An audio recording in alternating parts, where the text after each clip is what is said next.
Bonjour à tous et bienvenue sur cette vidéo concernant les 4 astuces que j'ai décidé de vous présenter concernant la créativité.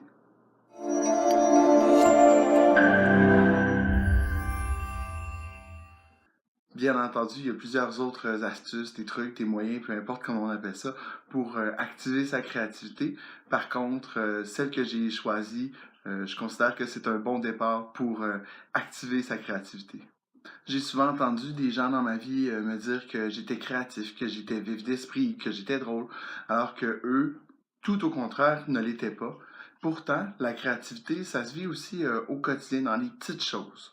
La créativité est omniprésente dans la vie de tous les jours, que ce soit lorsqu'on fait une recette, lorsqu'on décide d'agencer nos vêtements avec nos bijoux, avec le maquillage, lorsque l'on décide d'utiliser plusieurs stylos pour écrire un texte ou qu'on fait des gribouillis en parlant au téléphone, lorsque l'on agence les meubles de notre appartement, de notre maison, qu'on repeint, qu'on fait de la décoration. C'est plein de petites choses que l'on fait sans se rendre compte qui, en fin de compte, au bout de la ligne, c'est la créativité. En fait, si je voulais résumer les astuces que je vais vous présenter sous peu, c'est qu'il faut être ouvert à l'écoute et attentif de l'acte de créativité que l'on est en train de faire et l'assumer pleinement. La première astuce que je voudrais vous présenter, c'est commencer. Vous avez par exemple l'idée d'un roman qui vous vient en tête, que ce soit un personnage, un lieu, une époque ou même une situation qui vous est arrivée dans votre vie. Commencez. Faites le plan, faites la description de vos personnages, faites une carte d'idées, mais rendez-vous jusqu'au bout de votre idée. Écrivez, écrivez, écrivez, puis ça, sans regarder trop votre texte, là, ce que vous avez écrit auparavant, parce que c'est là que on commence à se juger, c'est là qu'on commence à se dire qu'on n'est pas bon, que les autres aimeront pas ce qu'on a lu, alors que, par exemple, pour l'écriture, il faut faire ça pour soi avant même de penser de vouloir le faire publier dans le futur. La deuxième astuce que je voudrais vous présenter, c'est entraînez-vous, pratiquez chaque jour. Moi, je le vois avec le défi de 100 jours que je fais actuellement, d'écriture de 30 minutes par jour. Chaque jour, je m'assois avec mon personnage principal, Antoine, et je le vois évoluer, je vois les autres personnages évoluer, je vois l'histoire évoluer. Qu'on parle ici de menuiserie, qu'on parle de cuisine, qu'on parle de tricot, qu'on parle d'écriture, de peinture, de dessin, qu'importe. En pratiquant tous les jours, c'est extrêmement bénéfique pour le développement de la créativité, mais aussi c'est bénéfique pour l'avancement des projets sur lesquels vous travaillez.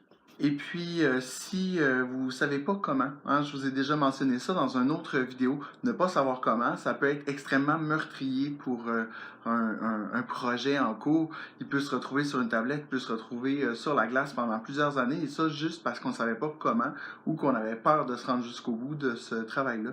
Si vous avez l'impression de manquer de technique ou d'outils, il y a des professionnels qui savent faire ce que vous avez envie de faire. Allez chercher payer de l'aide de d'autres artistes qui savent faire ce que vous voulez faire et qui vont vous amener au point où vous avez envie d'aller. Troisième astuce que je voudrais vous présenter, notez vos idées. Combien de fois j'ai oublié les idées que je venais d'avoir, puis que pendant des jours après, je me disais « Ah, elle était tellement bonne mon idée, j'aimerais tellement ça la mettre dans mon roman, dans ma pièce de théâtre », puis que finalement, elle est partie, je ne l'ai pas notée, je l'ai pas inscrite nulle part, puis je ne peux pas l'utiliser. Elle est partie. Donc, troisième astuce très importante, notez vos idées. Je vais encore utiliser l'exemple de l'écriture pour la quatrième astuce qui est aboutissez vos projets. C'est difficile d'estimer le temps ou d'estimer l'énergie que prend l'ensemble d'un projet si on ne l'a jamais fait. Donc, de se rendre jusqu'au bout du projet pour une première fois permet vraiment d'estimer pour les projets à venir combien de temps ça va prendre. Par exemple, mon roman Âme sœur, c'est en m'assoyant jour après jour que je vois les efforts que je suis obligé de déployer, puis de voir aussi l'énergie que je suis obligé de déployer, le temps pour me rendre jusqu'au bout de mon projet.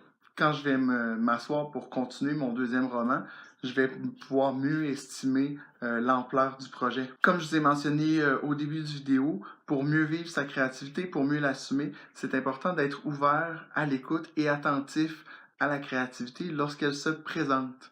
J'espère que vous avez aimé les contenus que je vous ai préparés concernant la créativité. Vous pouvez me laisser des messages dans le bas, ça va me faire un plaisir d'échanger avec vous. Likez la vidéo, partagez la vidéo, aimez la chaîne pour voir d'autres vidéos du genre. Là-dessus, je vous dis à la prochaine. Merci d'avoir été là.